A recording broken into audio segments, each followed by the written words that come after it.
और फिलहाल सीधा रुख करते हैं गाजियाबाद का। सीएम योगी इस समय संबोधित कर रहे हैं।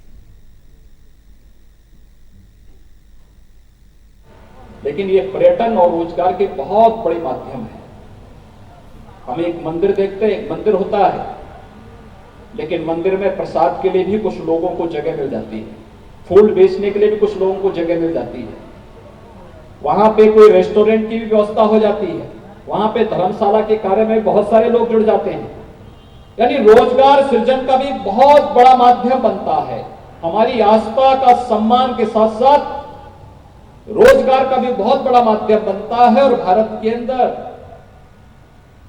जो स्पिरिचुअल टूरिज्म है, ये तो अपार संभावना वाला है। मुझे याद है जब 2017 में हम लोग प्रदेश की सत्ता में आए थे, मैं प्रधानमंत्री जी से मिलने के लिए गया था। प्रधानमंत्री जी ने कहा 2019 के प्रारंभ में कुंभ है, आप लोगों के पास केवल 2.25 वर्ष हैं, क्या कुंभ का आयोजन एक भव्य और दिव्य कुंभ के रूप में हो सकता है? प्रधानमंत्री जी का विजन था, उनका मार्गदर्शन था। और आपने देखा होगा प्रयागराज कुंभ पहले गंदगी के लिए, भगदड़ के लिए, अव्यवस्था के लिए, इसके लिए जाना जाता था। लेकिन 2019 में जब इसी प्रयागराज में हम लोगों ने कुंभ का आयोजन किया, तो वही कुंभ अपनी भव्यता के लिए, अपनी दिव्यता के लिए, अपनी स्वच्छता के लिए, अपनी सुरक्षा के लिए, अपनी सुव्यवस्था के लिए देश और दुनिया के लिए एक मानक बना। 24 करोड़ श्रद्धालु वहां पर उपस्थित हुए, दुनिया उमड़ पड़ी। और जब मैंने वहां के अलग अलग तबके के लोगों से जानकारी ली, नाविकों से जानकारी ली, वहां के व्यापारियों से जानकारी ली, रेस्टोरेंट और होटल संचालन करने वाले लोगों से जानकारी ली, वहां के गाइड थे, पंडित थे, इन सबसे मैं सबसे अलग अलग उन सबसे मैं मिला और मैंने सबसे जानकारी ली कि आखिर कुंभ से क्या कोई फायदा हुआ। उन्होंने कहा साहब ऐसा अद्भुत समागम और ऐसा अद्भुत कार्य हम लोगों ने न कभी देखा है, क्योंकि ये कार्य अपने आप में अद्भुत था ही, लेकिन साथ साथ हमारी रोजी रोजगार में भी कई गुना वृद्धि हुई है, कई गुना अभिवृद्धि हुई है। और ये कार्य, ये संभावना गाजियाबाद में भी मौजूद है। अगर अयोध्या में हो सकता है, काशी में हो सकता है, गढ़ में हो सकता है, तो गाजियाबाद में भी इन संभावनाओं को कोई रोक नहीं सकता है। और उन्हीं संभावनाओं को आगे बढ़ाने के लिए आज हम सब यहां पर आए। ये वही संभावनाएं हैं, और जब ये संभावनाओं को आगे बढ़ाने का कार्य हो रहा है, तो विघ्न और बाधा बनने के लिए भी तमाम प्रकार के तत्व बीच बीच में घुसने का प्रयास करेंगे। लेकिन भाइयों बहनों, उसकी चिंता किए बगैर हमें अपने पथ पर अग्रसर होकर के पूरी मजबूती के साथ, पूरी प्रतिबद्धता के साथ आगे बढ़ना होगा। बहुत सारे लोगों को परेशानी है। जब अयोध्या में 500 वर्षों की समस्या का समाधान प्रधानमंत्री जी के विजन से समस्या का समाधान होता है और अयोध्या में भगवान राम के भव्य मंदिर निर्माण का मार्ग प्रशस्त होता है। प्रधानमंत्री जी ने 5 अगस्त 2020 को अयोध्या में राम जन्मभूमि की मंदिर निर्माण के कार्य का शिलान्यास करके उस कार्यक्रम का भी शुभारंभ कर दिया।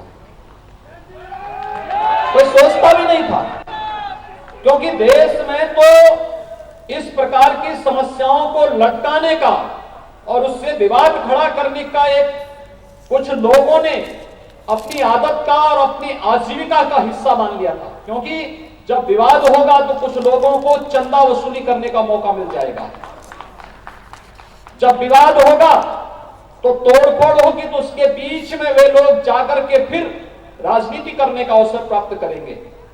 और हम लोगों से जब पूछा जा रहा था कि राम मंदिर का फैसला होगा, क्या होगा, हमने कहा मेरिट के आधार पर फैसला जब भी आएगा, आप देखना उत्तर प्रदेश में हर तबका इसका स्वागत करेगा।